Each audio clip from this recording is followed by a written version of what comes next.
Hey everybody, it's Shannon. A few weeks ago I talked about common mistakes I see in English writing. So as you know, I'm proofreading a lot and I catch these mistakes and I try to write them down and then talk about them in a video. So if you haven't seen them, please like and subscribe. I'll link them somewhere around here. I know some people are just like, oh, I could care less about my writing as long as people understand what I mean. You could care less? That's another one. Oh, that's not a writing issue, that's usually a speaking issue. You could care less, that means you do care. I think what you mean is I couldn't care less. I could not care less than I already do. So it's like you don't care at all. Yeah. Clearly, speaking mistakes are another issue we need to discuss. So I'll talk about a few of those before we get into the writing mistakes for today. Before we start, I actually have a story on that. So about 9 years ago, I went to Geneva to visit my brother and we were hanging out with him and his roommate. And I don't know if I was trying to impress the roommate or what. So this word I had seen in books a lot. It's spelled M-A-C-A-B-R-E. It's an adjective. I believe it's a French word, and it means disturbing and horrifying because of involvement with or depiction of death and injury. So like Tarantino movies. I recently saw Reservoir Dogs for the first time. I thought it was pretty good. But yeah, so I didn't know how to pronounce it, but I knew what it meant. So my brother said something and I was like, oh, that's so macabre. And I think he looked at me and he's like, you mean macabre? It's a French word, right? So I guess the R-E is like silent or something like that. Yeah, he laughed at me. It was embarrassing. I meant to impress this dude and it didn't work, but whatever. So on that note, like on the topic of misspeaking, another one people often get wrong is they say irregardless instead of regardless. So regardless of the consequences means like without regard, you know, regardless, without regard. If you say irregardless, that's like a double negative kind of. Some people have said that irregardless comes from a combination of regardless and irrespective is maybe how people get it wrong. So next topic, good versus well. If somebody asks, how are you?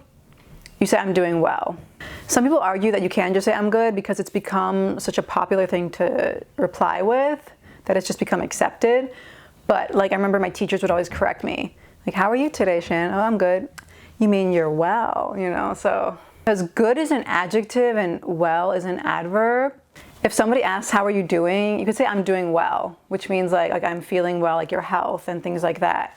Or somebody could be doing well, like financially, like, oh, they're doing really well in that business, like they're really successful.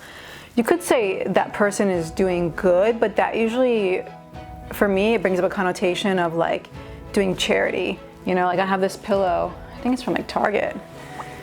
Do good.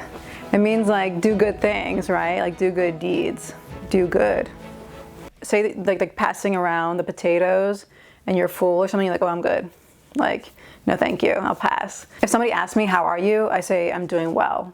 Or I mean, sometimes I'll say good, but I always have like a weird feeling in my stomach when I say it because I'm like, oh, are they gonna correct me? You know, it's like, kind of like PTSD from being a kid when you say I'm doing good and they're like, you know, like, no, it's I'm well. So I try to say I'm doing well instead of just saying good. Even if I know they're not going to say anything like to admonish me, I'll still try to say I'm doing well because it's like been beaten into me. And in light of this, you know, thing going on right now, this whole illness pandemic, one of the things that I think people get mixed up is the difference between self-isolation and self-quarantine, right? So if you say like I'm gonna self-isolate, that kind of implies that you have you have a sickness, right? So quarantine refers to kind of segregating oneself from others because you may have been exposed to a disease even if you don't show symptoms. So maybe I've been exposed to it, but I'm quarantining because I don't want to give it to anybody else. But if I say I'm self-isolating, it means that I have it or I have something that's highly contagious and I don't want anybody else to get it. So that would be self-isolating. So I would say like I'm self-quarantining because for me, I don't have any symptoms. I mean, honestly, I don't think I've ever even had the flu. If we get on this topic, like I've never been hospitalized because of a cold or flu. I grew up with 14 siblings. I mean, with all the stuff that like I did unsupervised and all the junk that I ate as a kid and all the stuff I played with and all the germs on me as a kid, like it's a miracle that I'm even like here today.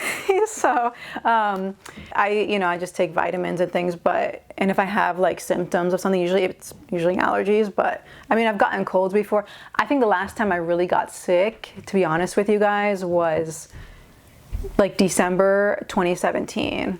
I worked at this youth center in Santa Monica, and there were all these kids, you know, coming into contact with all these like kids and germs and stuff. And I got a cold that was pretty bad. Like I lost my voice and things, but I don't know if it was the flu.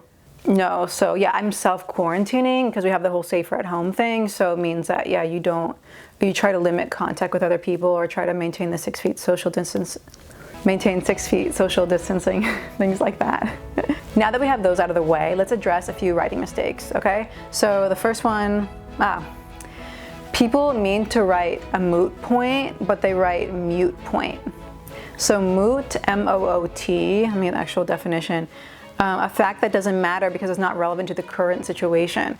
Right, so a moot point is irrelevant. A mute point, that's not even, I don't even know what that would mean. Mute is like what you do to the sound.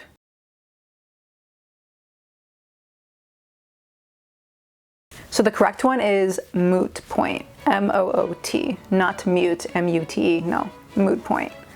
Next one, confidant versus confidant, confidant. And all right, confident, as you know, is يعني عنده ثقة بالنفس, confident, self-assured. Confidant, C-O-N-F-I-D-A-N-T. A confidant is somebody who I can tell my secrets. I can confide in them. And some people write confidant with an E at the end, referring to female, a female person you can confide in. But in popular use, it just makes sense just to say confidant without an E for both genders. Because if you're gonna put an E on it, then you might as well, I mean, it's like putting ESS on author, like an authoress. So confidant with an E is kind of unnecessary. The unnecessary feminine version, no, it's like, you say, she's my confidant. C-O-N-F-I-D-A-N-T, my confidant. I don't even know, yeah, I have a couple confidants, yeah. It's always good to have one. Next, premiere versus premiere. P-R-E-M-I-E-R, premiere without an E at the end versus P-R-E-M-I-E-R-E. It's like another spelling test. Premiere, P-R-E-M-I-E-R-E, right, with an E at the end. So premiere, the shorter one without an E at the end, means like the first or foremost, okay? Like the premier subtitling company. I don't know why I just thought of subtitling. I don't know. The premier providers of flowers. The premier, this is like the most important one or the best.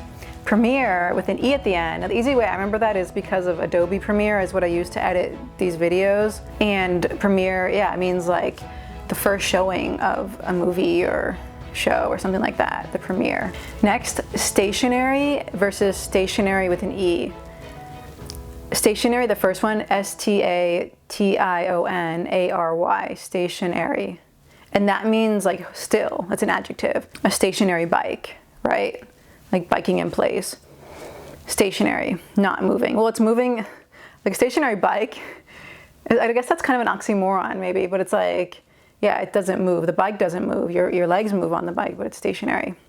Stationery with an E, S-T-A-T-I-O-N-E-R-Y, refers to like the papers and little envelopes, like matching envelopes and stuff like I had as a kid. I mean, I still have a little bit, but not so much because my handwriting is really awful. So I don't have a lot of stationery because I don't want anybody to see my bad handwriting.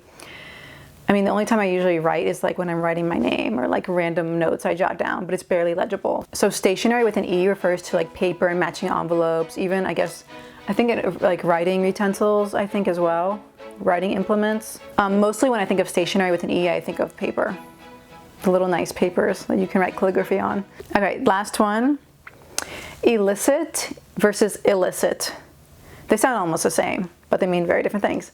Elicit, the verb, E-L-I-C-I-T, is like to get something out. Like I'm going to elicit some information from you, like I will take some information from you. Versus illicit, I-L-L-I-C-I-T, and think of ill, like as in illegal. So like that's what illicit means. It's an adjective meaning like illegal. So I mean, often you hear illicit like illicit drugs, you know, illicit something that's forbidden, illicit acts of violence or something. Whereas illicit, you know, is like to kind of bring forth or draw out. So, you know, I made that joke to elicit laughter from the audience. Elicit, yeah, so like bring forth an action or response. That's it for today. Hopefully you guys found this information useful. Hopefully you learned something. If you didn't, that's great, that's awesome. You know, mabruk, proud of you, kudos. Please put any questions or comments down below, and please like and subscribe because it's good for the YouTube algorithm.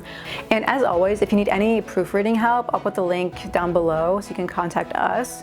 I'll link to our website as well in this video. I post new videos here every week, so yeah, please like and share and subscribe and embed and everything like that. Habkum, love you guys. See you soon.